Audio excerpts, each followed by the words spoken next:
Bonjour.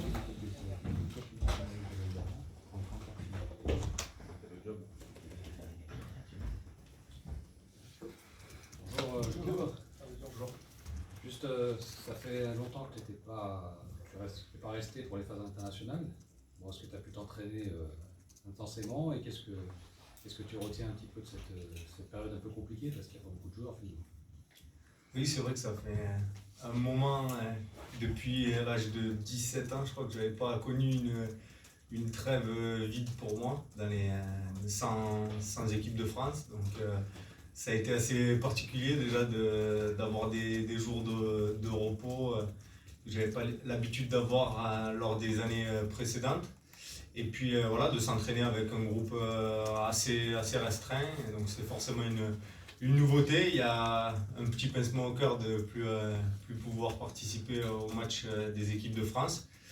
Et puis voilà, après c'est aussi il y a un côté positif, ça permet un peu de se vider la tête et d'avoir une période d'entraînement où on peut bien travailler, où il n'y a pas forcément de match. Lucas, comment vous jugez ce début de saison de l'OL qui est parti en trombe et puis là qui reste sur une défaite et un match nul face à Bordeaux? Comment vous analysez ça? Plutôt bon dans l'ensemble, je dirais qu'on a réalisé un départ idéal. Voilà, on le sait tous, il y a eu des gros changements cet été.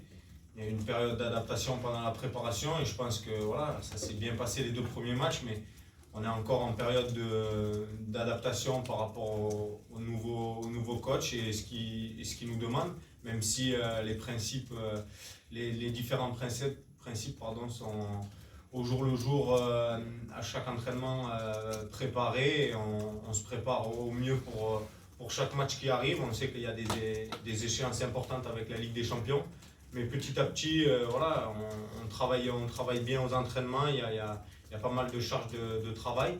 Et donc le début de saison, voilà, pour les changements qu'il y a eu cet été, je pense qu'il est plutôt bon. Après, sur les 2 derniers matchs, il y a eu des scénarios qui n'ont pas été bons pour l'équipe. Après, on sait que c'est des erreurs et on ne devra pas les refaire par la suite. Est-ce que ce match à Amiens, c'est justement peut-être l'heure des derniers ajustements avant de basculer vers les choses sérieuses? Oui, c'est vrai que c'est le dernier match avant l'arrivée de la Ligue des Champions. Donc ça doit permettre de peaufiner nos automatismes. Après, voilà, il y aura des gros matchs qui vont arriver derrière. Je pense que c'est avant tout une période qu'on débute avec l'enchaînement de plusieurs matchs. Et c'est ça qui est le plus important. Il faudra répondre prêt physiquement pour aborder toute la série de matchs bien comme il faut et qu'on soit prêt physiquement. Mais c'est l'occasion de régler les derniers détails. Oui. Est-ce que l'année dernière, quand on revient l'année dernière sur ce dernier match d'avant Manchester City, c'était le match à Caen, et vous avez été sorti un petit peu bousculé, j'allais dire, de ce match-là. Oui, c'est vrai, je m'en souviens, il y avait eu une expulsion aussi, c'est vrai qu'il y a eu des faits de jeu pas forcément favorables non plus. C'est vrai que les matchs avant la Champions League sont un peu particuliers, mais là, voilà, on sait qu'on a à cœur la meilleure des solutions dans ces cas-là, c'est d'avoir les bonnes sensations sur le terrain, de se sentir bien comme ça on arrive au match de Champions League prêt. Et puis ce qui est bien, c'est qu'on joue le vendredi, donc ça nous laisse beaucoup de temps pour récupérer derrière pour le match de mardi. Le coach a insisté sur le fait de finir le match à 11 et est revenu sur les 2 expulsions lors des 2 derniers matchs. Est-ce que vous sentez qu'il y a un petit réglage à faire au niveau de l'ajustement, au niveau du degré d'agressivité? Oui, c'est possible. Après, je pense que c'est important de terminer le match à 11, comme l'a dit le coach. Après, les 2 cartons rouges ne sont pas à mettre dans la même catégorie. Voilà, il y a eu un excès d'énervement ou d'agacement de la part de Youssouf. Voilà, après, de la part de Thiago, c'est un excès d'agressivité. Donc, c'est pas pareil. Je pense qu'on doit maîtriser nos nerfs dans certaines circonstances.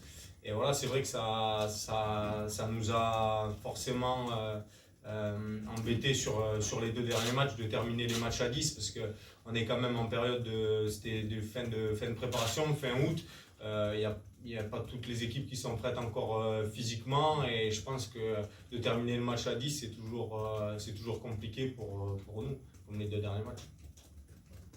Comment tu juges toi ce début de saison? Parce que tu avais un peu la crainte de ne pas être dans les plans montrés, hein, après les premières déclarations de Juninho. Et comment tu as vécu un petit peu tout ça, cette période-là? Plutôt bien, c'est vrai que je suis arrivé déjà en retard à la préparation par rapport à l'Euro qu'on avait effectué cet été avec les espoirs. Donc déjà j'ai vu l'arrivée un peu tardive de plusieurs joueurs aussi. Donc on a forcément démarré avec un temps de retard pour ma part aussi. Après, petit à petit, j'ai su voilà, aux entraînements m'imposer et le coach, voilà, il sait qu'il peut compter sur moi. On a eu différentes discussions, il sait ce que je peux apporter à l'équipe. Après, voilà, il a fait des choix les premiers matchs qui se sont avérés payants, donc j'en suis très content. Après, voilà, on verra par la suite, il y a pas mal de joueurs, mais voilà, sur le début de saison, je suis plutôt satisfait de mes performances. Qu'est-ce que tu penses de cette équipe d'Amiens? L'entraîneur disait qu'elle va sans doute beaucoup vous attendre, un petit peu comme vous attendez peut-être la Ligue des Champions. Est-ce que c'est comme ça que vous le prenez en tout cas? Oui, on a vu qu'ils n'ont pas fait un bon début de championnat. C'est vrai que c'est compliqué pour eux. Il y a eu pas mal de changements dans leur club cet été. Donc c'est une opportunité pour nous. On sait qu'ils ne sont pas forcément bien. Donc il faudra appuyer sur ça. Je pense qu'on doit avoir la maîtrise face à une équipe comme Amiens. On doit beaucoup les faire courir. Et voilà, après, petit à petit, les espaces en début de match, ils vont essayer de resserrer les lignes. Après, nous, avec notre qualité de jeu de passe et notre qualité technique, on doit être supérieur à eux et leur poser des problèmes au fur et à mesure du match. Et on doit être supérieur à cette équipe d'Amiens. Même si voilà, c'est un match de foot, on sait qu'ils vont peut-être nous attendre derrière et ce sera à nous de trouver les solutions et les failles et mettre beaucoup de vitesse dans notre jeu de passe. Sinon, si on ralentit notre possession, ça ne va pas forcément les embêter. Ils vont réussir à défendre facilement contre nous. Pour revenir à toi et aux déclarations de Juninho, est-ce qu'il y a une explication franche entre vous deux? Parce qu'on avait bien senti au Lacombe qu'il y avait une certaine maladresse dans les propos de Juninho qui avait longuement parlé avant d'évoquer ton nom.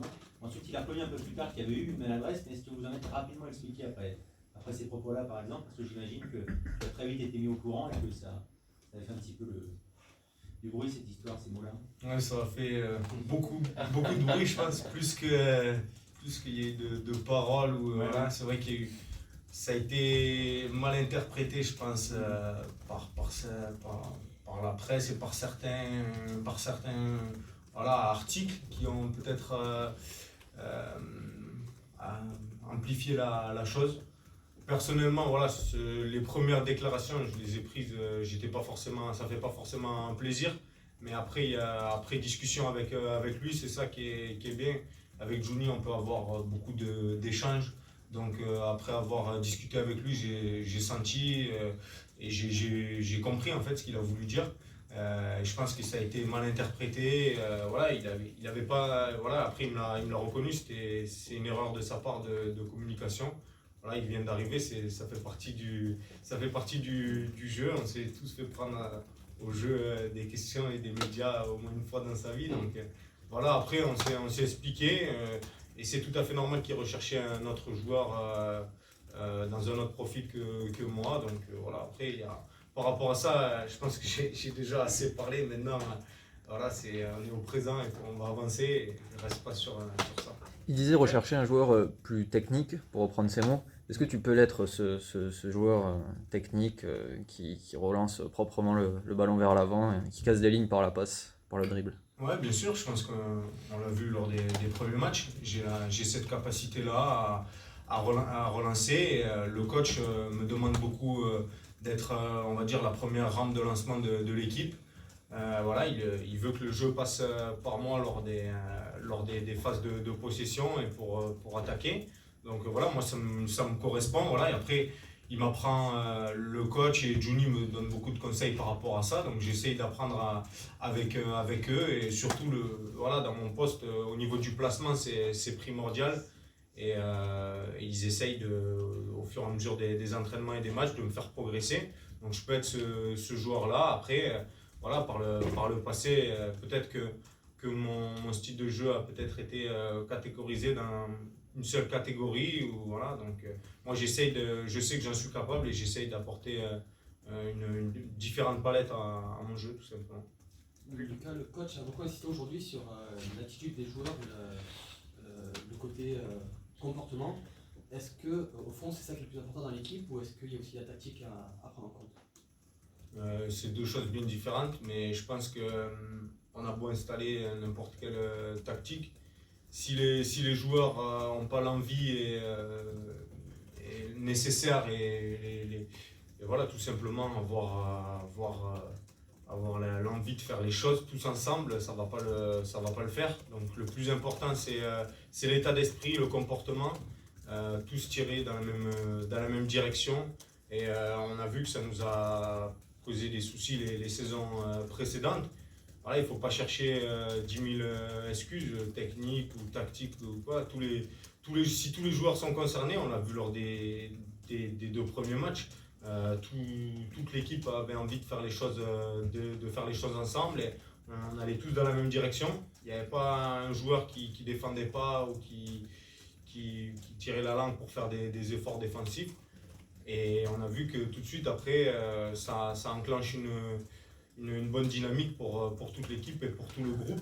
Parce que quand ça part on dit toujours, c'est aux attaquants les premiers de faire les efforts. Il n'y a pas que les défenseurs à défendre. Quand on fait un pressing, ça, avec le coach, on le comprend bien, ça part des attaquants. C'est eux qui déclenchent le pressing et c'est à tout le monde de suivre derrière. Donc le plus important, oui, c'est l'état d'esprit, même si la tactique au niveau qu'on joue reste très importante.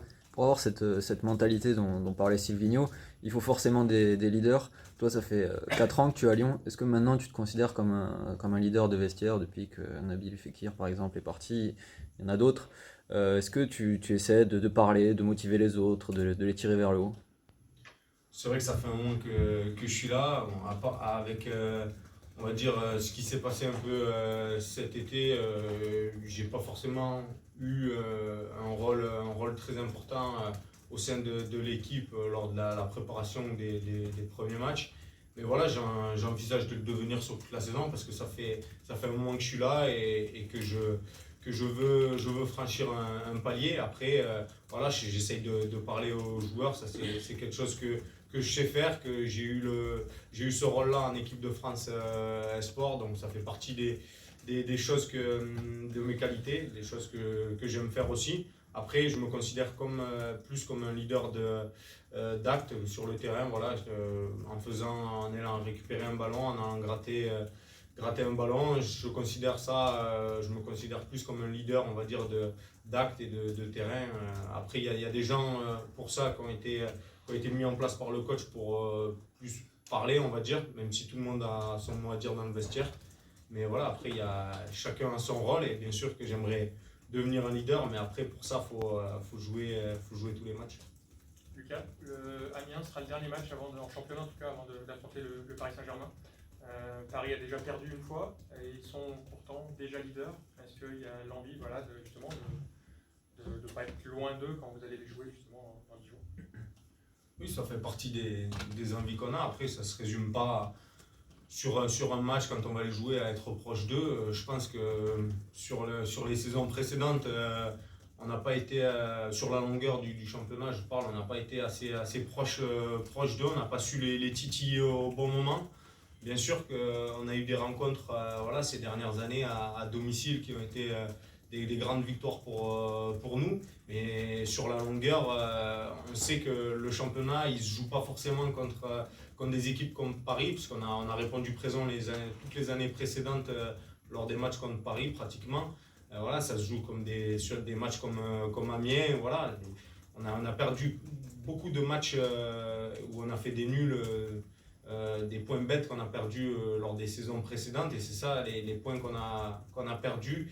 Ils ont été, par la suite, ils nous ont pas permis d'être proches d'eux au bon moment pour pouvoir les titiller. Donc c'est un des objectifs clairs qu'on a, c'est le plus possible de leur tenir tête.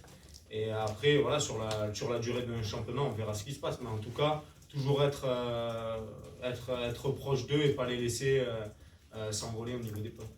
Dernière question. Lucas, vous disiez que vous êtes plutôt plutôt un leader par l'exemple. Le staff a plusieurs fois mentionné la concurrence, l'instauration d'une concurrence forte. Est-ce que vous estimez que vous avez tiré votre épingle du jeu de cette concurrence?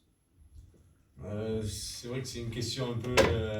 Il y a la concurrence, bien sûr, si on parle de ce mot-là, elle ne se résume pas sur un match ou deux, en fait, c'est sur toute la saison. Donc, bien sûr, on peut tirer son épingle du jeu sur un ou deux matchs, mais voilà, dès qu'on fait un mauvais match, ça peut remettre en jeu la concurrence, tout simplement. Ça va pas s'arrêter à un seul match. La concurrence, c'est sur toute une saison et aux entraînements. Et ça, je trouve que cette année, ça se passe plutôt bien de ce côté-là. Et le coach, il est vachement attentif par rapport à ce qui se passe aux entraînements et en match. Et il essaye d'avoir la concurrence la plus saine possible. Après, voilà, il vient d'arriver, c'est compliqué. Bien sûr qu'il a besoin de repères avec certains joueurs. Mais pour ça, la concurrence, bien sûr, on ne peut pas dire que j'ai tiré mon épingle du jeu. On verra à la fin de la saison, c'est là où on fait les comptes. C'est ça que vous voulez dire? Ah oui, bien sûr, ouais, la concurrence, ça booste. Vu je ne vais pas vous mentir, là, quand on ne joue pas, on n'est pas content. Donc ça pousse à se surpasser aux entraînements et quand on fait appel à nous en match pour donner plus et pour avoir son temps de jeu. Voilà, c'est un sport, le foot, c'est un sport collectif, mais il est individuel aussi dans ces phases-là. Bien sûr qu'on réfléchit en équipe, mais on a tous nos objectifs individuels. Ce serait mentir de ne pas vous parler de ça. Merci. Merci Lucas. Merci.